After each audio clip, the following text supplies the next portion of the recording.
I've said before on this podcast that my favorite type of people to talk to are producers. And today I've got a really good one. Kati Haberstock also happens to be my favorite kind of producer. The kind of producer whose curiosity about production has drawn her to different styles of production. Her career reads like a tour of the modern production landscape. She started out as a line producer at some of the best production companies in the world before moving into animation and VFX at places like Buck and Framestore. And then she made the rare choice to move agency side. Clearly a glutton for punishment. Today, she's the head of production at Erich Kallman and 2024's Small Agency Producer of the Year. And what I love about Kati is that her experience can't be faked. She's seen every side of the process and knows it deeply: live action, post, agency, animation. And she brings that hard-won perspective to everything she does. In this episode, we talk about what it really takes to be a modern producer, the curiosity, the stamina, the humor, and generally the refusal to stop learning. And we get into her views on the evolution of the producer's role from being one of the last calls to one of the first voices at the table, and how she trains the next generation inside Erich Kallman, and how she's already experimenting with AI-driven bidding and workflow tools. But mostly, this is kind of a celebration of the fundamentals that never change: hard work, diligence, creativity, and a love for making great things with good people. Kati's a breath of sensible air in a world increasingly going mad, and I think you'll enjoy this chat. Here's my conversation with Kati Haberstock.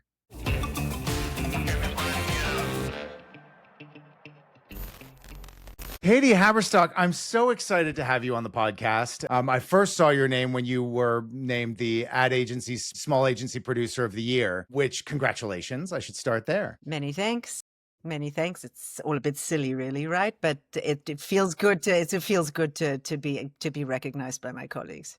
What I found really interesting about your career is that we had a different trajectory. I started agency side and then moved production company side. You started production company side, moved into agencies. And I think that a lot of people wouldn't understand the differences in dynamics that you work with in that. You know, obviously you started out as a line producer. You were at places like Smuggler and Directors Bureau and Tool and some of the biggest and best production companies in the world. And then Buck, which is an incredible animation company. And I've had the pleasure of working with and partying with Ryan Honey and the team at Buck.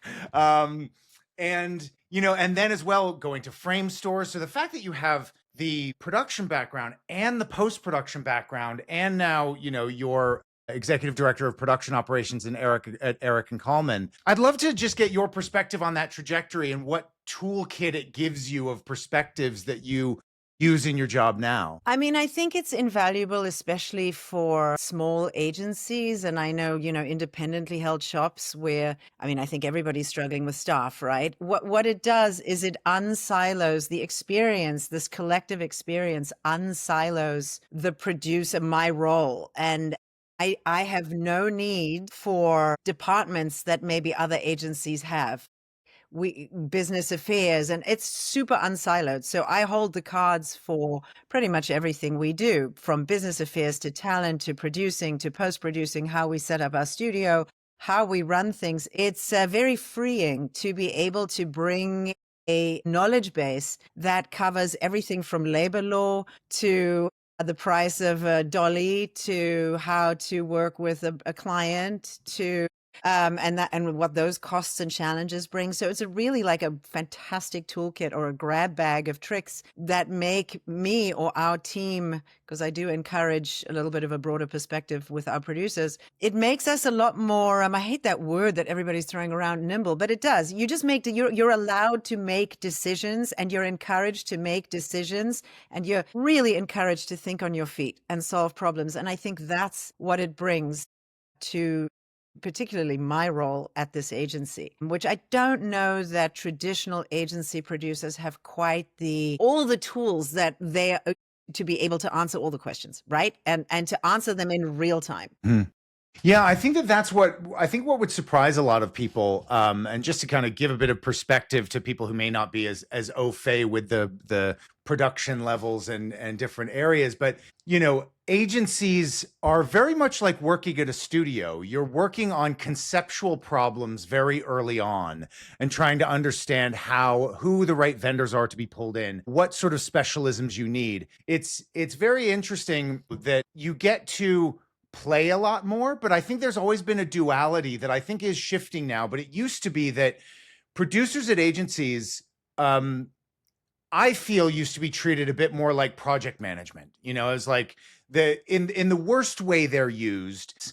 We've basically figured out this problem. You go manage it and run it and make sure that the train arrives at the station on time. Now, I think what people are realizing I think that they've been realizing it for quite some time. Producers now are one of the first people you call when you have an ember of an idea. And I think that's really exciting. And I'm sure with your background, the more you know about execution, the more you're brought into those conversations. So I think it's a sort of, are you seeing that happen a lot more? Are you seeing producers get brought in much earlier? I think, honestly, it depends on the producer and the skill set of the producer. So I think if you come with a level of seniority, yes, and you come with a level of, having done the thing that's on the table, yes.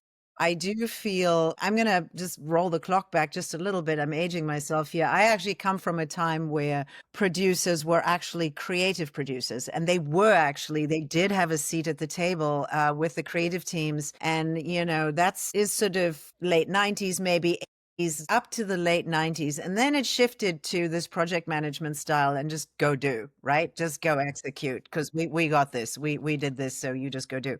So I think it's actually coming full circle back to, I think, producers and producers with particular knowledge, which again, this unsiloed piece, are able to have that seat at the table again and be creative producers. Yeah, I think our experience collectively is invaluable to be able to solve the problem from a few different paths, right? You can either do it this way or that way, or have you considered this, or have you considered maybe changing that shot to something else so that you can do this other thing? So I think it's that knowledge base. So the answer, the long and short of it, yes, I do actually feel like it's coming back around. I certainly am that person, and I do feel like folks come to me to ask me if something is doable or not doable, or what would I do, or how would I approach it. Yeah, I think that's what's so wonderful about your background is knowing that you have answers across the board.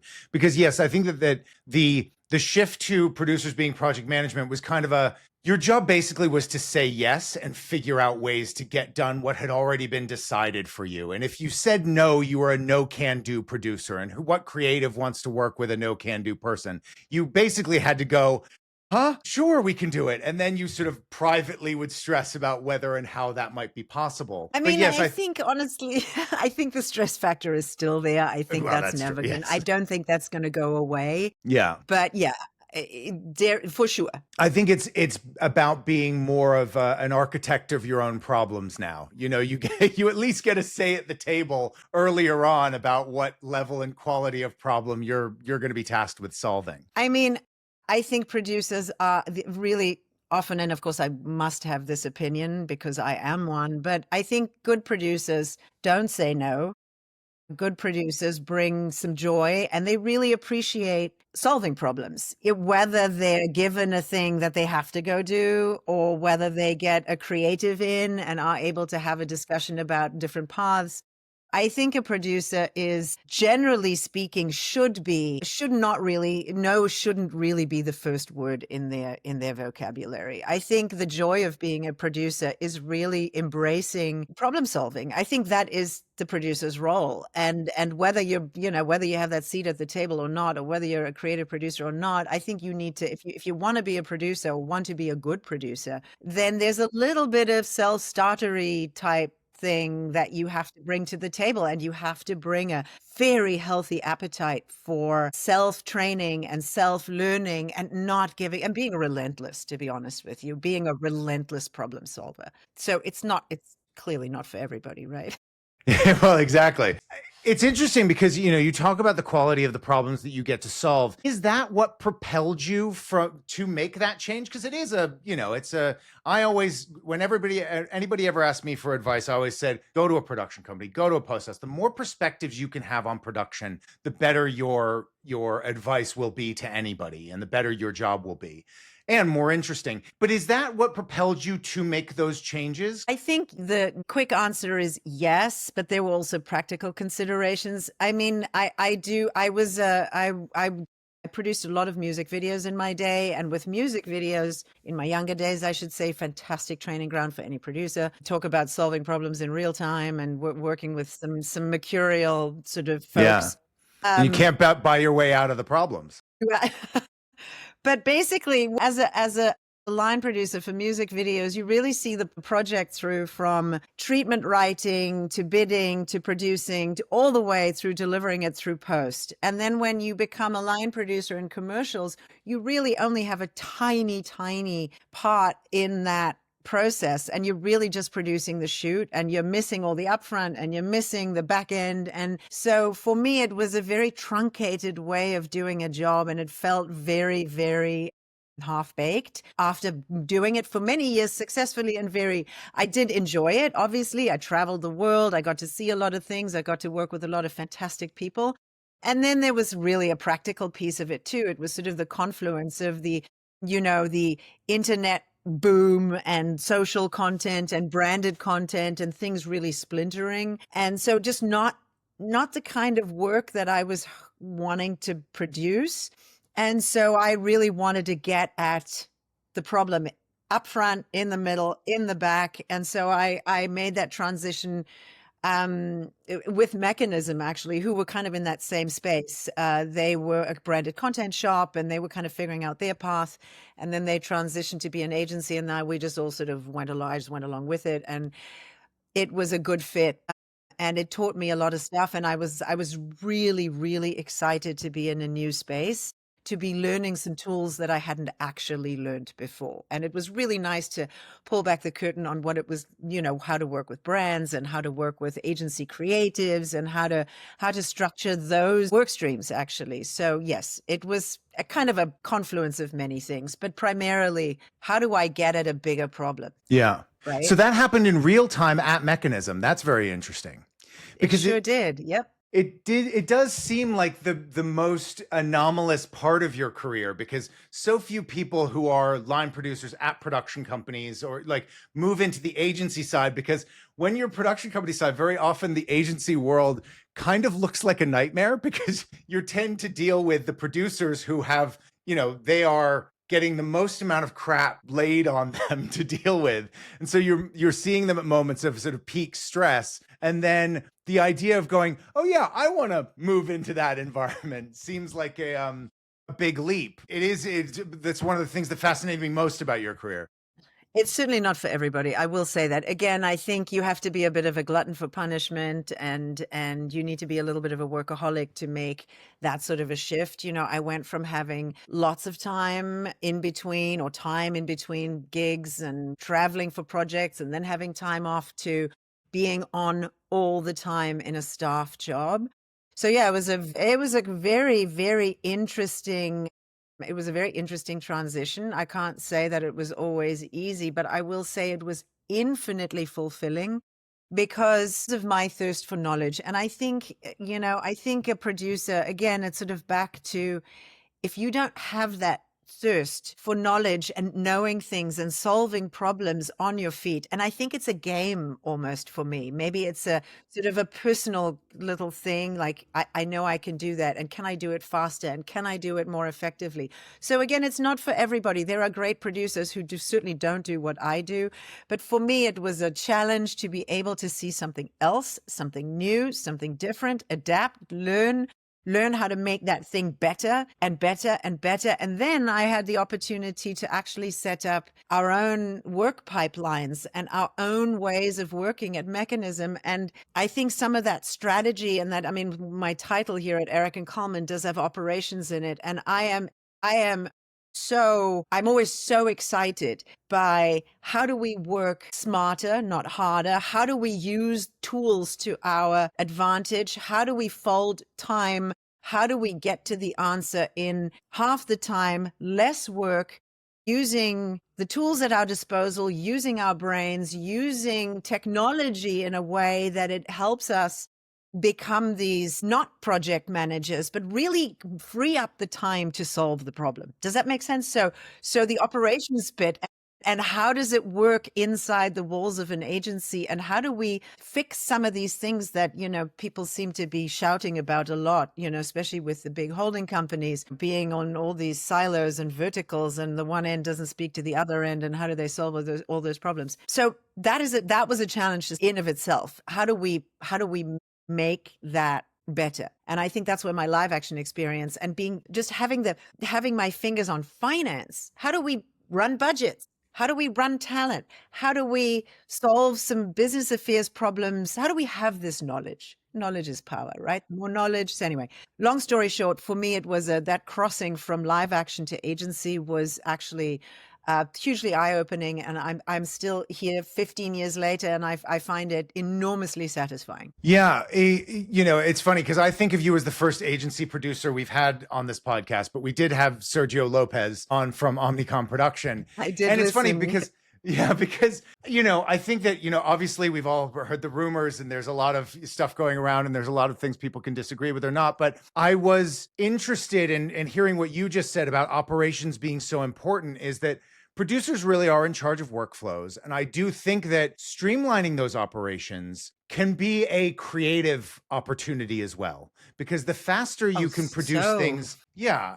And the more you deal with finance, more of that financial opportunity goes into creative. And I think that that's a really mature perspective that not a lot of people have at the moment. Honestly, I think it's enormous. I think it's, for me, maybe it's a control thing. Who knows? I might be a control freak. I think producers are, generally speaking, control freaks.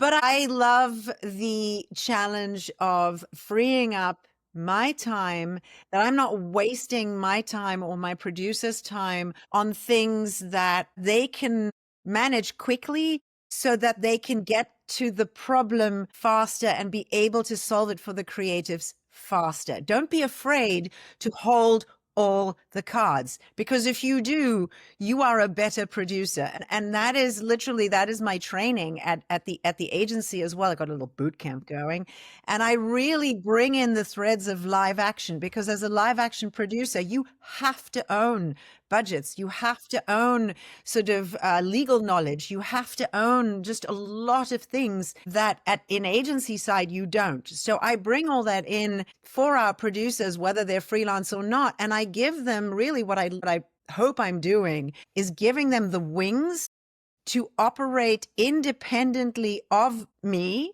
and be able to solve problems on their feet. Obviously, there are cross checks and there are checks and balances, but I don't hold up the process of them getting the job done the best way by endless amounts of siloed cross checking. And I mean, I can share how we do that sort of, but it is a process, and it's a process by which the onboarding is very, very important. If I bring on a new producer, or if I bring on a freelancer, process and onboarding is very key, because you have to work a certain way to be able to disengage from me. Yeah. Yeah. Because I think that undoubtedly, when I look at the output of Erich and Kallman, it's clear that you guys are undoubtedly punching above your weight in terms of the budgets you're getting versus the impact and creative integrity of the final product. Even that auto glass thing that we were talking about, I think your budget was only $100,000, but you got lots of material out of it. It's incredibly well produced. I think that to me, that's the value that producers bring. It's that, okay, we're going to be using every resource and we're going to be punching above our weight. I remember finishing a job once in an agency and coming in $20,000 under budget, and my executive producer, Alyssa Singstock, said to me, "So you're telling me this ad could have been $20,000 better?" And I was like, I see. I now see what the job is. The job is hitting a creative bullseye with all of the assets you have, and that is the goal. And I think that, looking at your guys' output, you're undoubtedly doing that with whether you have lots of resource or where you have limited resource. So yes, I'd love to, I guess the question is, I'd love to know how you do that. The goal is to be on budget, right? Well, I want to give credit where credit is very due. And I really would like to shout out Erich Kallman, the Kallman in Erich and Kallman, who is our Chief Creative Officer, because he is just relentlessly creative. And he comes with ideas that are really big ideas. And he just pushes that creative envelope really hard. And that can be a challenge for some folks in the negative, and it's just too much and too hard. Or it can be a positive, and I see it as, oh my goodness, here comes another one of these whopper ideas. And, how do we make that? And I think really in the end, it's a relationship game. So we really have strong relationships out there in our partner vendor pool. And he does too. So I feel like after some decades, I'm not going to say how many, but quite a few, between the two of us, we rack up a couple of years and about that many relationships, and you treat people well. You bring on folks who want to be partners, and you give them the good stuff. And then sometimes you're going to have a financial doozy, but it's still a good thing. So really nurture those relationships. So outside of the big holding companies who are really building a lot of inside pipelines to produce, we still very much believe in who are our partners that we tap into. Okay.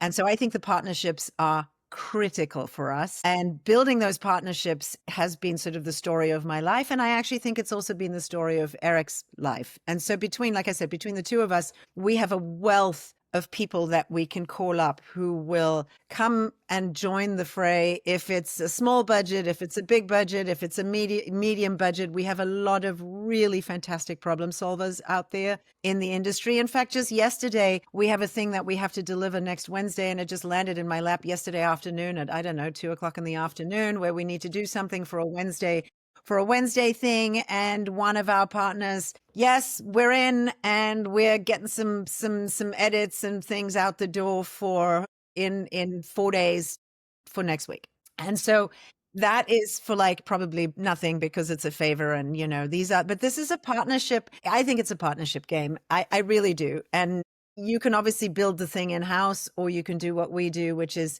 build it out of house. And we have it out of house. And I just really respect the people that we bring in to help solve our problems. You were talking about, the operations being in your title. Can we talk about those workflows? What does a modern production workflow look like for an agency like yours? And what do you think you're doing differently than others? I mean, I don't really have the view into how other people work, but the view I do have is when I bring on freelance producers that happen to work at other agencies, I can say that all of our tools are, and there's not many, so we don't work with a crap ton of tools. We really lean into Google. We really lean into the G Suite and the cloud-based tools. We really lean into Slack, and we have our email systems on Microsoft, on Outlook. And that's sort of the crux of what we do. We have Box for some storage and file sharing. But basically everything that we as producers, all the templates and the tools and the bidding processes and the business affairsy things, they all live in Google. Everything is set up there. And so I have a little onboarding doc and follow the breadcrumbs. So everything is structured so that I hand over the package. So to those freelancers out there that might be listening to this, if you're not Google savvy, don't apply. So it's really a G Suite, and the G Suite is really our backbone. And I spend some time just cleaning up docs and forms over the course of every year. Everything is rebooted.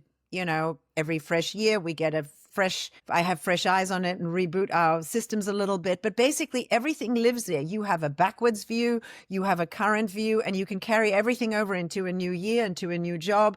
There is historical data at your fingertips. So you can literally look at any job, any job across any year, across any client, super fast. So you have historical data at your fingertips. You don't have to ask people. It's right there. You have access. So there's no excuse. If you didn't do your homework and you don't go in there and you don't look and you don't check and you don't pull up an old job, if you've got a job that's a repeat of a previous year, there is no excuse for a producer not to look at the previous year and see what was done. So everything is built for speed. So you can duplicate a doc, you can duplicate a form, and then just adapt. So everything is built for speed. It is remarkable how fast we can work, and how fast we can work across any piece of the pie, talent budgets, live action budgets. No problem. It's all there. Just almost Command D, and you've got another one, and you've got another one, and you've got another one, and then you just adapt. I'm so happy to hear you say that because I feel like I am banging that drum every day at our job. All of our clients, we say exactly that. Capturing and organizing your existing data. And I think that, listen, it's a lot of the laziness around producers not having access to that information is born out of really lovely thing. It is a professional courtesy. If one producer is to call up another producer who's worked on a job, it's sort of a professional courtesy to get on the phone with them and say, oh, here's how I solved that problem. And oh, this is who I spoke to. But what that's created is this siloed data environment where everybody goes, well, I have someone I can call for that. It's like, well, actually, you also have the documentation for that. So why aren't you accessing it? And why aren't you speeding up that process? Yeah, absolutely not. I also, and this is said with great love because I come from physical production, but I also find that working with my physical production producer partners and their sort of production managers and coordinators is often wildly frustrating for me because I move so much faster than that industry still does. And I find that production, especially in the commercial space, is still stuck emailing, Microsoft Excel sheets, and they don't work in shared documents. I don't even know why or how. Are you sure there are some security issues and you have to be mindful of things and, make it non-downloadable if that's the thing for that doc or whatever. You have to be a little bit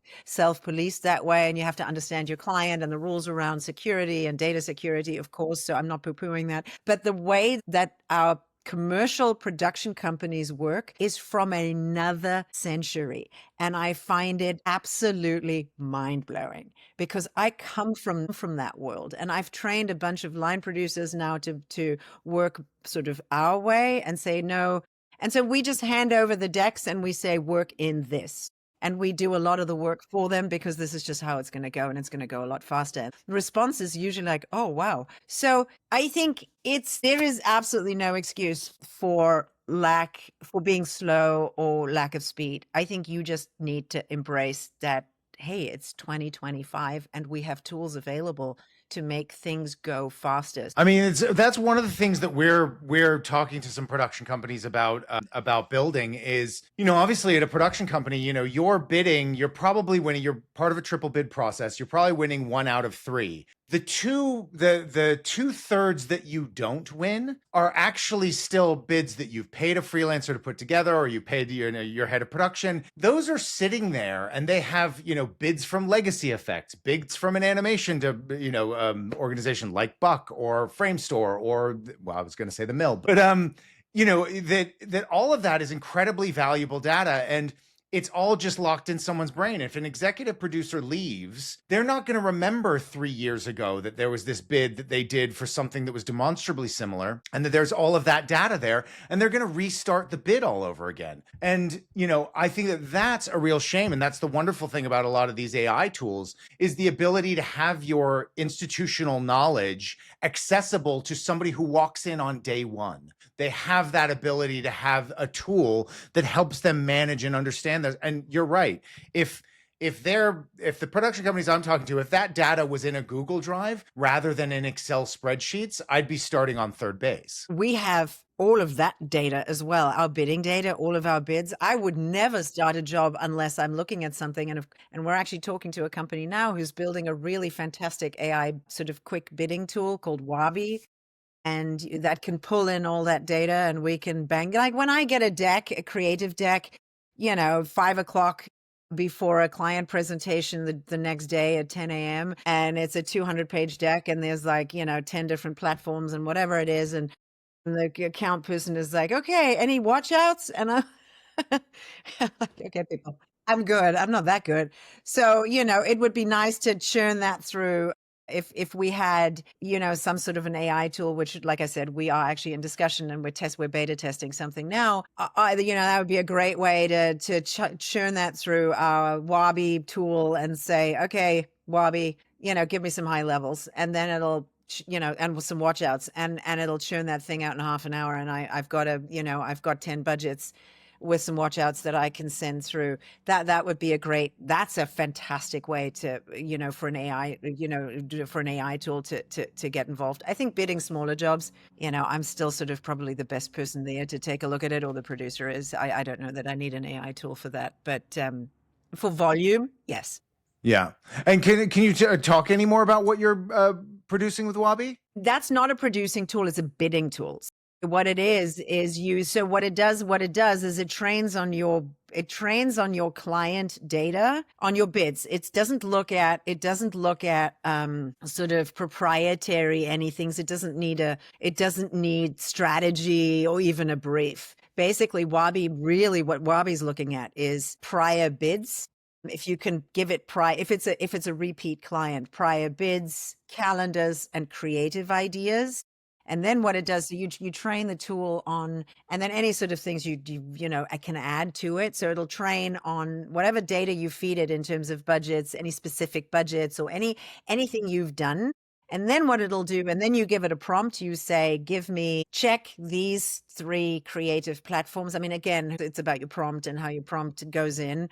But check these 3 platforms. I'm looking for bids for platform 1, 2, 3. Please give me some watchouts. And then Wabi will go away, and it'll not only check your data, the data that you fed it, but it'll also look at industry-wide data and compare it to what you've fed it. And then it'll spit out just sort of a high level, right? It is still very much up to the producer to then check that. But this is for me when I'm doing a big package that involves, maybe multiple day shoot, lots of different things, or are there any watchouts on these many ideas that we're going to a client with that we need quickly?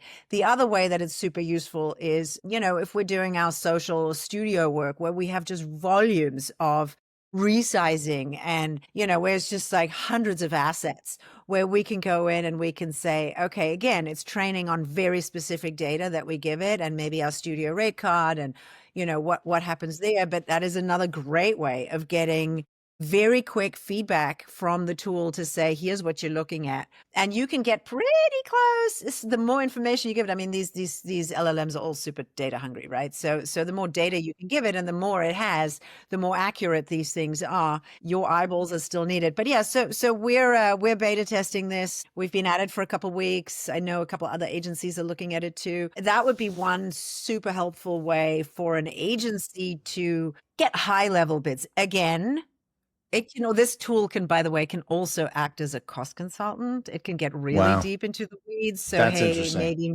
move over cost consultants, because potentially you can have that tool be the cost consultant. Yeah, that's interesting. I'm not trying to undo jobs, but it does a really good job at line item dissemination. My first question would be, how much over budget does MJZ tend to bid? I want to sort of go. They have I love my friends at MJZ. I've produced for them. They've run a really, really solid ship for many years. David Zander. David Zander, here's to impressive. you. I hope you retire well. But, they've made some very specific rules around what they're willing to do and what they're not willing to do. And I mean, they have fantastic talent. So their approach to any bid is we do it this way. We will not change our rules even for you. And we will pass if it doesn't make any sense for us. We've got the great directors that you want. So take it or leave it. And that's how they that was a probably PTSD from being agency side with MJC, and then as well running Biscuit and bidding against them so many times. And it was actually, you just know, when you're working with that caliber of company, that you need to match with that caliber of budget. Let's not waste time and go with things that they just simply can't and can't afford to do. So, I mean, you just have to have a little bit of realism there, right? So. Yeah, of course. Yeah, sorry, not to get lost in MJZ, but because as well, like you said, I deeply respect them, and Zander is undeniably a force of nature, and their talent's unbelievable. But yes, I mean, I'm interested, because obviously Erich and Kallman, you guys are based in San Francisco. Do you find that being in San Francisco, obviously it's a tech town. Do you find that and I mean, I feel like you can, like the streets of Calcutta, you can sort of open up the door and coders are just sort of sitting around ready and available to work. Do you find that San Francisco has an impact on your tech posture when it comes to how you guys are running your workflows? No, No. Okay. 100% no.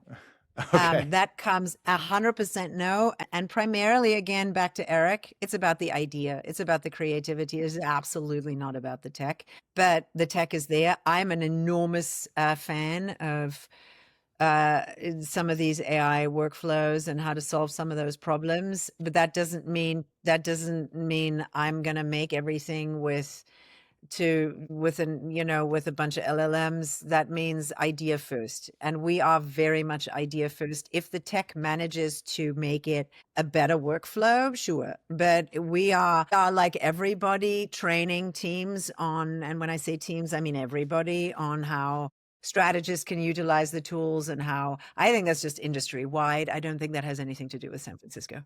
So much of the discussion around Gen AI has been around its ability to output at a certain level, or its use in the output. I've said up until this point that I think the major transformations are actually coming in either backroom operations, in creative development and ideation, and then actually people are shying very much away. I mean, we are a Warner Brothers accelerator company, and they are certainly toying with the Gen AI tools, but they're not. The copyright concerns just put them in a position where they're like, listen, fascinating, happy to play with it. Definitely are not touching it for outputs. Where are you guys in your approach avoidance to Gen AI in your final product? Honestly, I think it's sort of it's client led. Are the clients even open, right? So there are clients who are absolutely dead set against using any AI tools. They have all the concerns, around IP infringement and bias, ethically sourced material and assets, and, all those things that are making the rounds. And then there are the clients who are like, yeah, maybe show us. And then there are the clients who are like, yeah, sure, whatever. So I think it depends on the client. It depends on the budget. It depends on their openness to be able to do that. But again, we're a creative first agency. And, if you look at Erich's work, Erich is very much, there's a lot of comedy dialogue. I can say with huge assurance that comedy dialogue is definitely not an AI handleable thing at the moment. So we're definitely still shooting with actors, and we're shooting with directors who can, iterate on that. I think, but where are we on it? We are certainly, like everybody else, unpacking how the tools can help. And so from strategy to account management to production, I think the production is potentially the furthest along. We're currently we are in a training program with some folks with the creative team and with us in let's all be the best prompt managers we can and figure out a workflow so that we can address some of those clients we have that just simply don't have the budgets, and we actually need to do some of this stuff in-house. And so some of our designers might become prompt engineering proficient, and our producers know how to do things. And so I think that's inevitable, and I think you have to do that based on where we're at in the industry.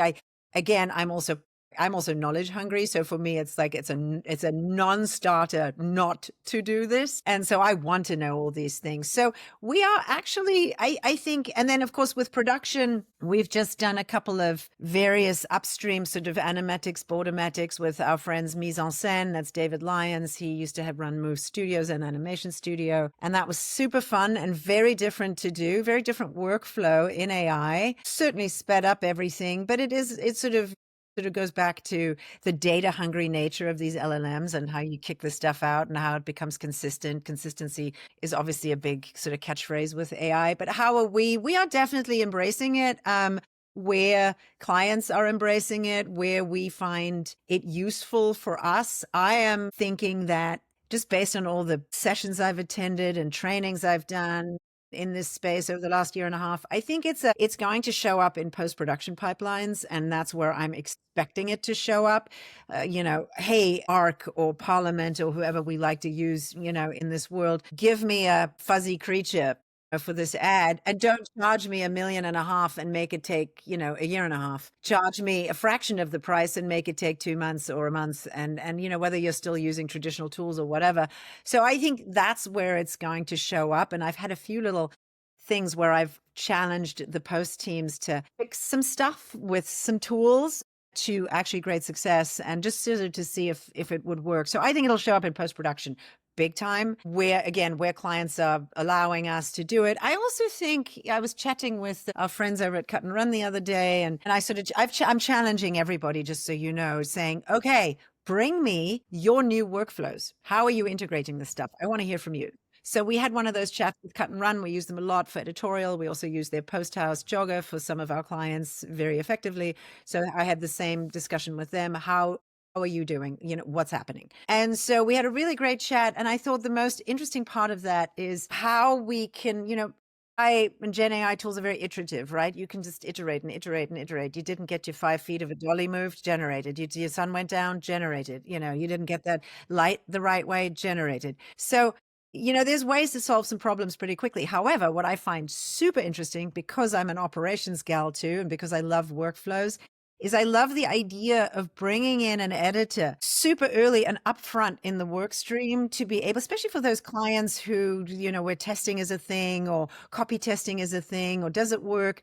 You can bang out the ad upstream with an editor to make sure that you're getting some pacing in there, so that when you end up going to the shoot, you've got a whole bunch of things ironed out. So you're moving editorial up into pre-production, or previs, or whatever you want to call it. But like, I love that idea where you can solve some of the problems where you're not sitting in the bay and you're going like, oh God, we didn't get that, or shit, or whatever. Or, we can move it upstream to solve some of those problems. That's and of course, how do we manage pitches now, right? Do we go in with videos? Anyway, the mood film is dead. That's over now. If you're bringing a mood film into one of your pitches, I think you can just admit you've given up.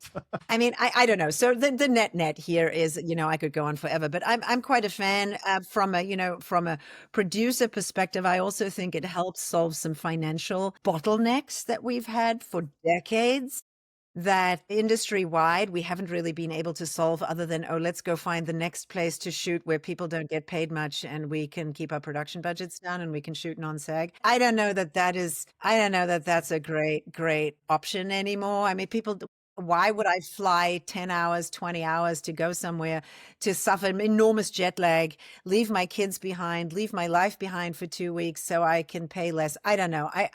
That may have been fun 20 years ago. I don't know that that's super fun. I don't know that that's a great solve now. Let's shoot here. Yeah. Well, to give some context for people who might not understand about that, is that production, with budgets driving down, production has had this ever expanding new territories. It started with the Czech Republic, and then it moved to Budapest and Romania, Poland, Slovenia, and Romania, and Slovenia, Slovakia, and Croatia.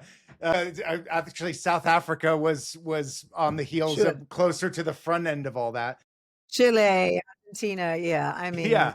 And as well, those first productions took big risks because, the heads of department down there weren't particularly, the crews were just learning. And so, but then when those crews get good, they're equally as expensive. And so you sort of have to keep going and start building, production communities in all of these places.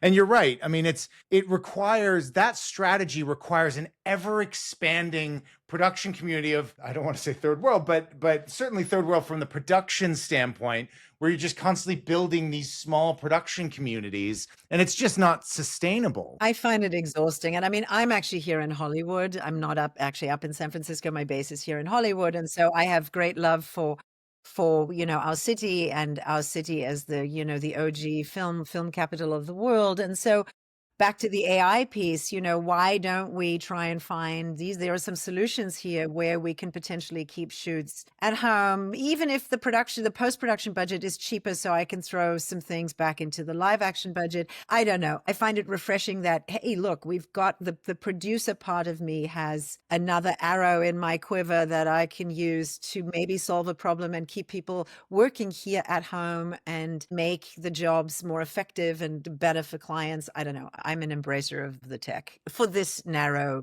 scope here that we're talking about. I agree, because for as exciting as it was I spent a lot of time in Budapest. I spent a lot of time in Romania, and for as exciting as it was, what I found is that when you get to shoot in LA, it's like getting into a really comfy bed. You're just like, ah, everything's going to be okay. Everything, like the excitement was also anxiety of, "Ooh, I don't know about this," but the greatest crews in the world are here, and There's no place like home. yeah, there's no place like home.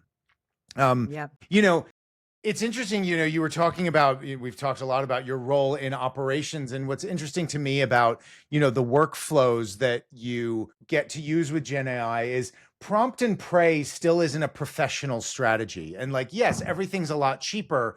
But if you're constantly just iterating and hoping and just figuring everything out, you wouldn't go into a shoot without a call sheet or a shot list. So I'm a big advocate that you shouldn't actually be getting to the video model that you're prompting without keyframes and potentially a LoRa and things like that. Is that what you want to make sure is that your most expensive part of that process is the most highly controlled, because prompt and praying can still be expensive, cheaper than a shoot, but still an expensive way to go about creatively executing. I also, there are ideas that lend themselves, or perhaps platforms that lend themselves well to maybe a prompt and pray, which is all that low hanging social fruit. And maybe but as Paul Trillo said in his speech the other day, I don't know, I was at a couple of conferences that he was speaking at. He's a director. He's at Asteria.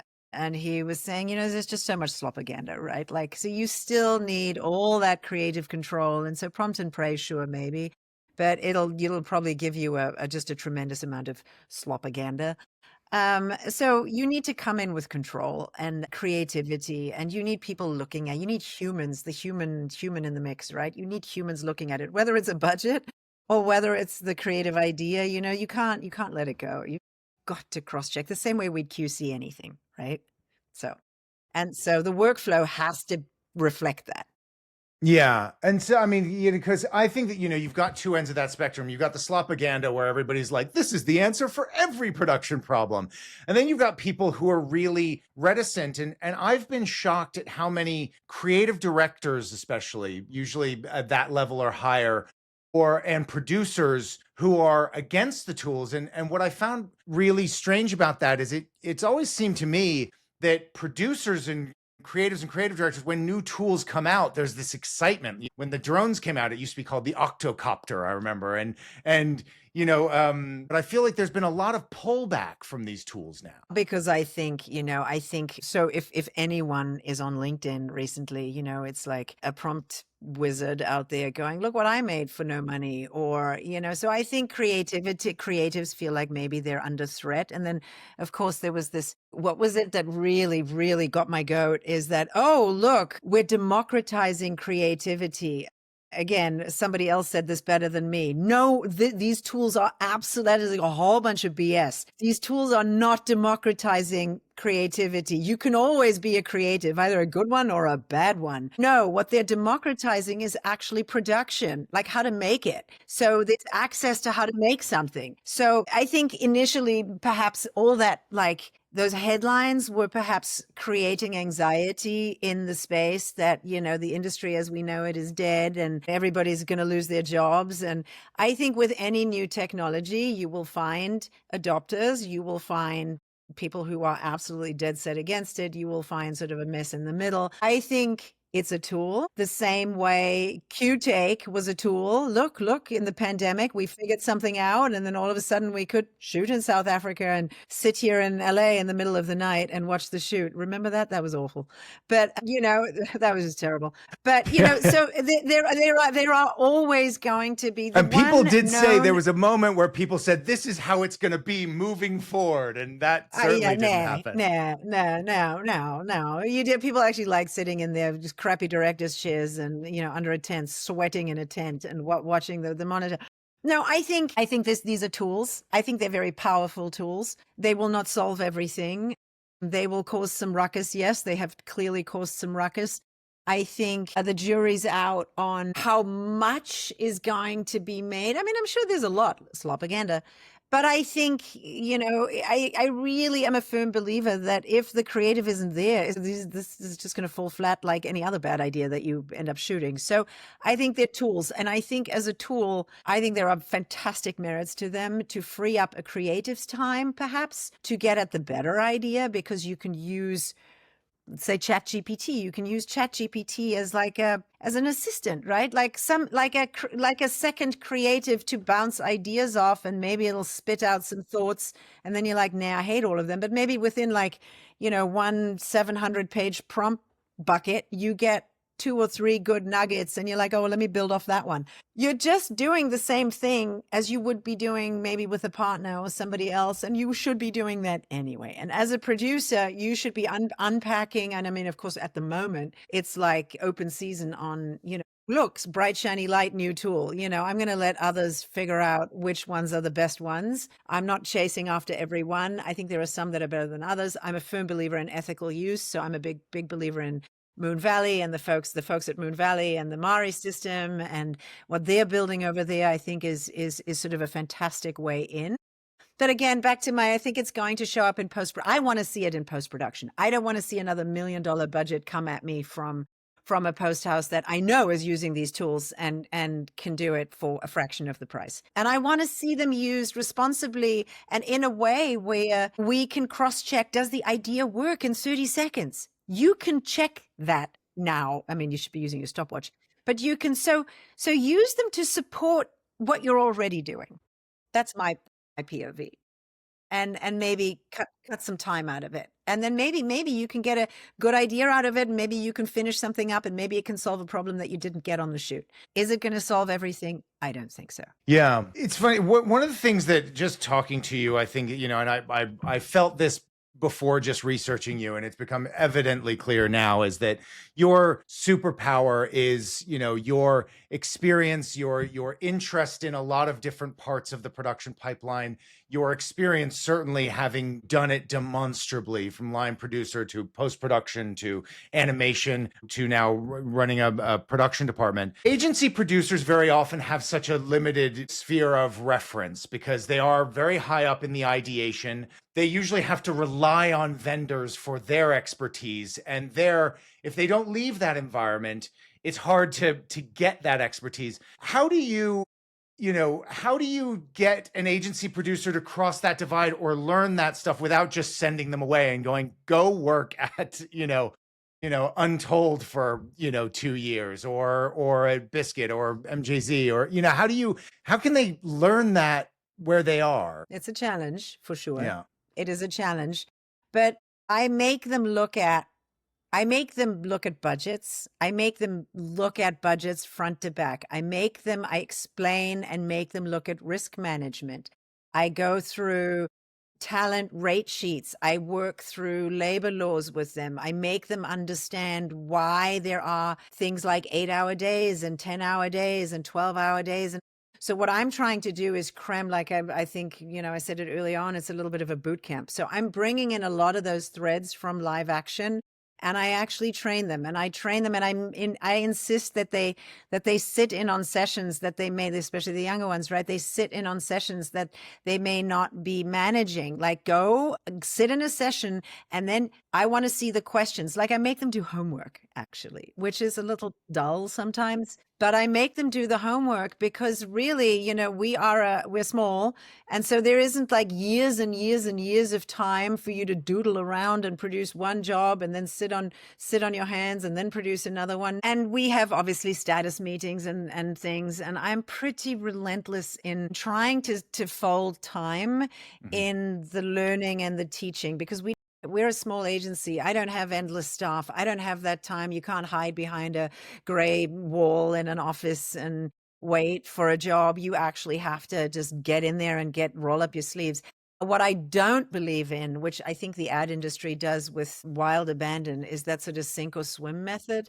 I don't think that's effective either, which I think is actually quite cruel. I think everybody needs a mentor, and I'm a huge fan of training. And so I have very specific training tools that I use to get folks up to speed and in a fairly quick timeline. And, not just, hey, you can can join me on this shoot, I make them do homework. They actually have to do homework. They have to do things. I want to see it. I want to see how they prep a budget. I want to see how they run a session. I want to see how they do public speaking. So, and then I give feedback. And then I let them at things. They need to produce stuff, because you don't learn until you make a mistake, right? Because then you know. So yeah, it's a lot. I mean, I'm a bit relentless. So, but the teaching and the training and the until they're ready to go is really critical for me. That's so smart, because there is no college for it. There's no university program for it, and it is remarkable how fast we expect people to just learn it overnight. I mean, I went to film school. Oh yeah, I did. Yeah. But they didn't Me teach too. production. They certainly did not teach production. Yeah. I remember when somebody asked me on one of my very first jobs, but there were no like production manager and production coordinator. And I was a PA, producer, coordinator, everything. And, somebody asked me for a Kino Flow or a Xenon. And I'm like, what the hell is that? And you just figure it out, right? You just like do it. And so, yeah, one of the biggest foundational tenets of my teaching is don't ask me, do the research. I think coming out of physical production and the time that I was doing physical production and no Google, no internet, no anything, no cell phones, no fax machines. I'm dating myself. I think I had a pager for a while there. Was that absolute need to sit down and go through the yellow pages and go to Hennessy and Engels. Yes, they were around, that lovely bookshop in Santa Monica, and whatever the other one was called, I can't remember. And actually sit and look at art books and look at photo books and do the research, pick up the phone, talk to people, answer the question answered. And if you don't get the question answered from the first person you talk to, find somebody else. And I think that drive is missing a little bit these days. So I teach just embracing doing the research and going after that answer, because that's the job. Well, that is the whole job. I mean, it's, you're not expected to know it up front. Hopefully you're going to be working on things that haven't been done before. And if that's the case, nobody has the answer. Your job is to call as many experts as you can find and get the answer. You're right. That muscle is the most important muscle to be flexing. And I think, again, sort of back to our earlier conversation, it's a producer is a good producer is a very special, whether you're an agency producer without the live action experience, I still think you can bring that curiosity and that joy of solving problems. And if you're not curious and if you don't like solving problems, I would say don't apply. Don't do this job, because this is all we do all day long. And you kind of need to do it with a smile on your face, and you need to do it with, joy and appreciation, because that is actually your job, and then get a kick out of the fact that you solved a problem. I mean, I get a kick out of that. Yeah. Right? Well, I mean, on that note, Katie, thank you so much. That was so fun. I love talking to producers, especially ones as articulate and knowledgeable as you. This was a really good time. I mean, I could have taken up your whole next hour with this, but thank you so much. Well, thank you, Orlando and Audrey. And here's to the producers out there, and cheers, and keep on solving problems, and and stay curious, because that's what we got. Anyway, have a great day. What a great thing to end on. Thank you so much.